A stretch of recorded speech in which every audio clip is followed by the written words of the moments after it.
Pakistan became free from British rule.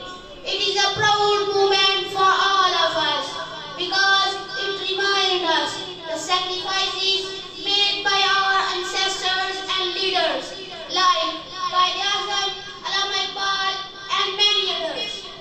My dear friends, let's salute to the father of nation for his sacrifices for the establishment of Pakistan. But today